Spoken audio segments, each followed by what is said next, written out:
ठीक है, अपना क्वेश्चन है भाई जेई मेन 2025 का। A closed organ and open organ tube, एक क्लोज्ड ऑर्गन ट्यूब है और एक ओपन ऑर्गन ट्यूब है, are filled with two different gases having same bulk modulus. दो गैसेस है जिनका बल्क मॉड्यूलस क्या है, सेम, बी और B, but different density rho one and rho two. तो इन दोनों में जो वेव की स्पीड रहेगी, हम लोग जानते हैं स्पीड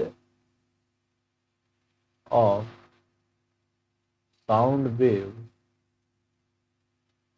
ये होता है रूट ओवर बी बाय रो। क्या होता है, रूट ओवर बी बाय रो। ठीक, ये आप याद रखें। तो पहले में स्पीड कितनी हो जाएगी, v1 equal to root over B by rho one, और यहाँ क्या हो जाएगी v2 का value root over B by rho two. Bulk modulus दोनों का सेम है, डेंसिटी अलग अलग है। The frequency of ninth harmonic of the closed tube, ninth harmonic of the closed tube is identical to fourth harmonic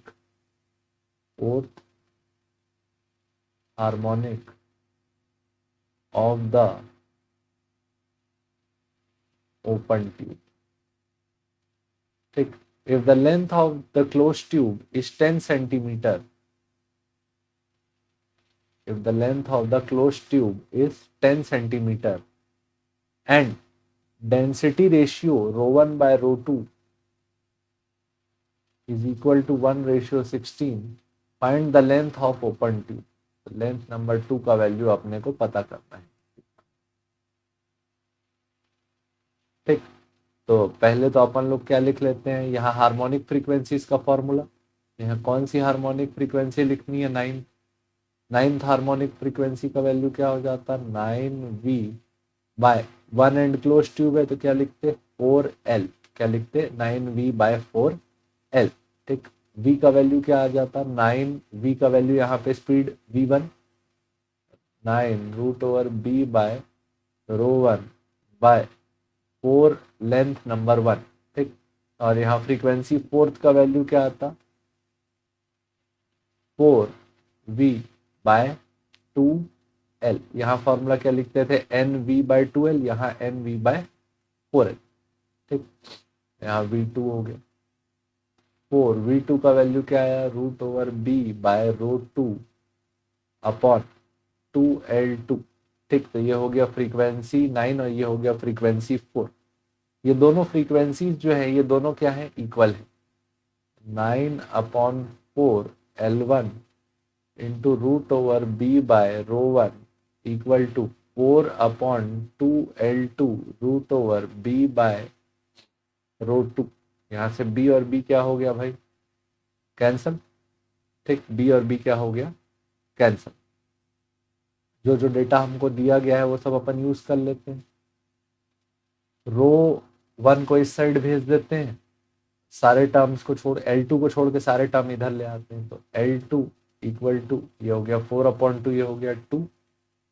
row one ऊपर आया तो क्या हो गया, root over rho one by rho two into 4l1/9।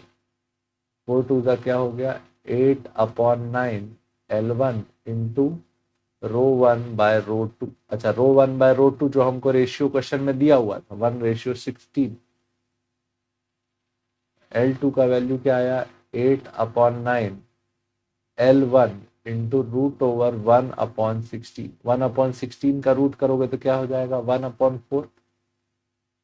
तो L2 का value क्या आया, 8/9 इंटू L1 इंटू 1/4। 4 1 4, 2 वैल्यू क्या आया, 2/9 L1। लेंथ 1 का वैल्यू कितना था पहले ट्यूब का, 10 सेंटीमीटर, तो 2/9 इंटू क्या आया, 10 सेंटीमीटर। तो ये वैल्यू कितनी आई भाई L2 की, 20/9 सेंटीमीटर। ये तुम्हारा क्या हो गया answer, length of the second tube. कौन सा लगा, 20/9 सेंटीमीटर। मीटर। यहाँ पे आपको ये फैक्ट याद रखना था, 2-3 फैक्ट्स थे छोटे छोटे, एक बार रिपीट कर लेते हैं जो इंपॉर्टेंट जानकारी है, ठीक है। सबसे पहले स्पीड ऑफ साउंड आपको याद रखना था, √b/ρ। दूसरा याद रखें nth हार्मोनिक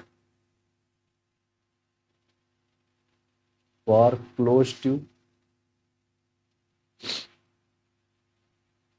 NV/4L, जबकि nth harmonic for open tube ये होता है NV/2L। ठीक है, 3 फैक्ट्स याद रखने थे। तो यहाँ L1, यहाँ L2, यहाँ V1, यहाँ V2, यहाँ N2, यहाँ N1, दोनों को इक्वल किए और आंसर आया। ठीक है, होपफुली समझ में आया होगा। देखने के लिए धन्यवाद। जय।